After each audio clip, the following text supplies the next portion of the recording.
ọmọ òrìrì àfà mo fẹ́ wà ju ilẹ̀ mọ́ wa ní má bọ̀ kí ni pààrọ̀ ẹ̀ mọ́ wa lé èrò bèrè lẹ́nu ṣé ọmọ ọmọ ẹ wá tẹ́lẹ̀ ọmọ òrìrì ṣáà máa bọ̀ mọ́ wa lé ọmọ ìgbàkúgbà ní bákà gbálà náà ẹ o wọ́n kọ̀ bá tíkẹ́ẹ̀tì mi jẹ́ lọ ayé wọn ti bàjẹ́.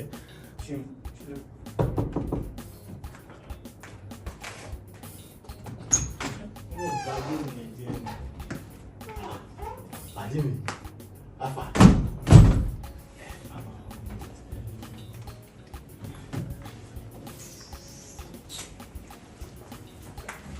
Charlie.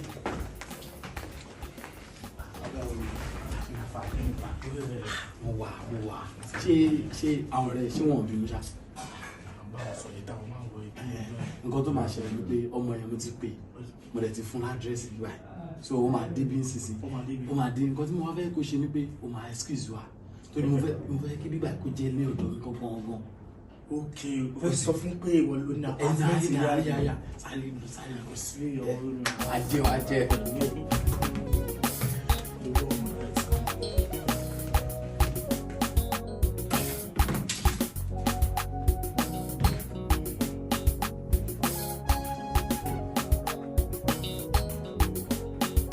Hello?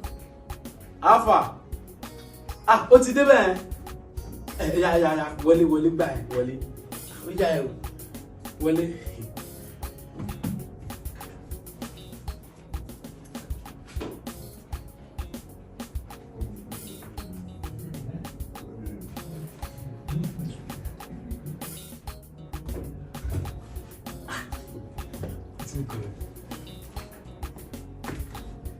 Bóyá.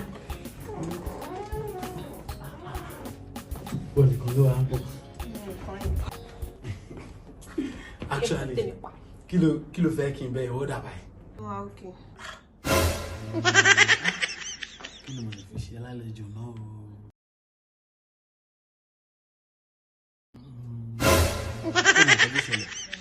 Ìwọ kan sọ nǹkan tó bá fẹ́ mu gangan, màá ṣe fún ẹ, màá rà fún ẹ, màá order fún ẹ, màá gbé wá sìn. Champagne. Champagne. Ikú tó pa champagne ò dáa o. Ikú tó pa champagne ò dáa. Ǹjẹ́ o jẹ́ mọ̀ pé a ti jẹun iná múnádé? Mo dẹ̀ kó champagne sínú freezer kò dẹ̀ tutù. Mi ì tanná sínú freezer yẹn. Mo kẹ́ mọ̀ pé nǹkan tó bá tutù ni wọ́n máa ń like. Ọmọ kan jẹ́ ká fi yẹn sẹ́gbẹ̀ẹ́ kan.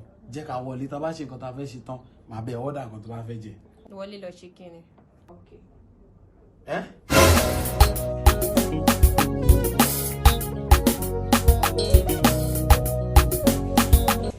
Ọ̀rẹ́ mi, ọmọ mo ti sin ọmọ yẹn lọ. Kí ló ń sọ? Ọmọ yẹn ó ń gbá lórí ẹ̀, ó ti gbé mi sí condition bá ńlá condition. Ọmọ yẹn jẹ́ kó yé mi pé kóun tó wọlé ká tó lọ ṣe nǹkan kan rárá kí n make sure pé kí n wá rí àwọn òbí òun. Ó ti gbé mi sí condition. Kí ni o wá sọ fún? Kí ló sọ fún gbọ̀ngàn? Kí ló sọ fún? Kí ni mo fẹ́ sọ fún un? Mo jẹ́ kó yé pé kò sí wàhálà nù bọ́ mi tí mo kàn tí mo fẹ́ ṣe. Yes, mi tí mọ̀. Ó yá jẹ́ kí n gbé ẹ mú ní dọ́kan tá a máa jù fídíò ẹ̀ máa blue. Ó yá èmi sókè kò filẹ̀. Ó ti yẹ bẹ́ẹ̀ fake life tó ń lò yẹn òun gbogbo ló máa tún lọ lò ń bẹ́ẹ̀. Ó ti yẹ ẹ kí wọ́n á ya etí ẹ̀ a máa lo sójà a máa tún lọ ọlọ́pàá. Wow, ìyẹn lọ bẹ́ẹ̀ bó báwo la ṣe máa gé ẹtì mọ́ ní sójà ní ìlú ọlọ́pàá. Wọ̀n yàrá mi ó kò máa ná ẹ lówó gan o. Owó ó máa ná ẹ lówó. Fọ̀rọ̀ owó lẹ̀ mo lè lọ ta sáìtì mi torí ẹ̀ ọmọ yín náà ló ṣe máa san owó yẹn padà. Àwọn òbí ẹ̀ ń jẹ gan. Omi náà wọ̀ ìdọ́jú. Ọ̀nà mo fẹ́ last card àwọn òbí ọmọ yẹn mo fẹ́ gbà. Ó ti fẹ́ gbà. Àmọ́ àwọn costume fún ọmọ méjèèjì ni àti sójà àti ọlọ́pàá.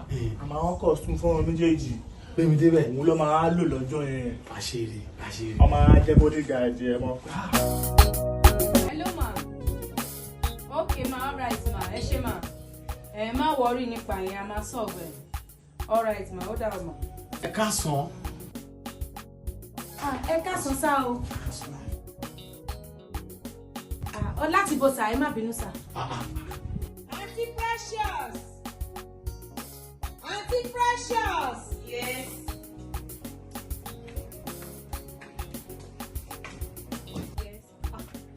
Kí Kí ni gan? Ẹ̀yin gan lẹ ń pè mí, ẹ wá ń pè mí láǹtì. Madam, ẹ má bínú mọ́ mi wá. Ẹ má bínú.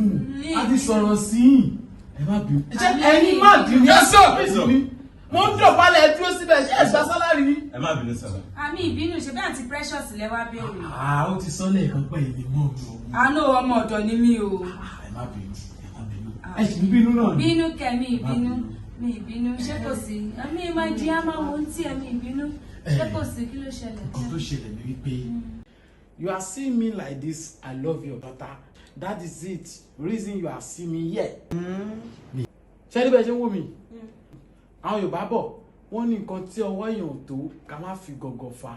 As me, àwọn òbí mi wà lẹ́yìn mi. Nǹkan tí ọwọ́ mi ò tó mo máa ń fi gọ̀gọ̀ fa màá tún jùlẹ̀ màá gé sí wẹ́wẹ́. That is it. Ṣé ní bẹ́ẹ̀ ṣe tí wọ́n á wò mí secondly? Àwọn family mi àtọmọ sójà àtọmọ ọlọ́pàá ṣùgbọ́n nítorí pé owó wà ńlẹ̀ ló ṣe fún mi ní police officer sójà barak ojú ẹ̀jẹ̀ wọ́n fi ń bá mi rìn. I love your daughter. Ṣé you get you grab? Èmi náà rí mo rí pé ìfẹ́ yẹn hàn dáadáa. Torí pé kí ni bó ṣe ń bẹ́ tó ń kúrú tó ń ga. Gbogbo ìtẹ́tẹ̀ ń sọ látàárọ̀ ọ̀rọ̀ kò tiẹ̀ ṣe kókó ni wípé èmi ò bá yín jà ṣé nǹkan tí mo sọ ti yé èmi nìkan kọ́ dẹ̀ ni mo bí ó ẹ̀gbọ́n àbúrò mi wà lé ẹ jẹ́ ń pè wá á lè attend sí yín dáadáa so that tí bàbá ẹ̀ bá máa dé ọ̀rọ̀ yẹn á lè yan. Àjọkẹ́. Kí ló ń ṣẹlẹ̀ àǹtí ẹ̀? Owó tí wọ́n ní kẹ́ fún mi ẹ̀ fún mi. Àjọkẹ́ ní sùúrù mo ní kó ní sùúrù ó ṣàrílẹ̀ orí àwọn èèyàn àlejò àbúrò ẹ̀ mọ́kọ wálé.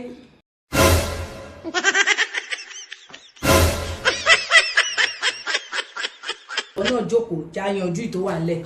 Jókòó kí ni mo fẹ́ jókòó? Ṣé sọ fún mi pé fẹ́ pé family meeting ni. Madam, ẹ mí pé kí wọ́n jókòó. Àbúrò mi ni. Ẹ má ṣe ìyọnu a máa padà wá. Guys, ẹ jẹ́ ká máa lọ. Rárá má ì lọ wá dúró.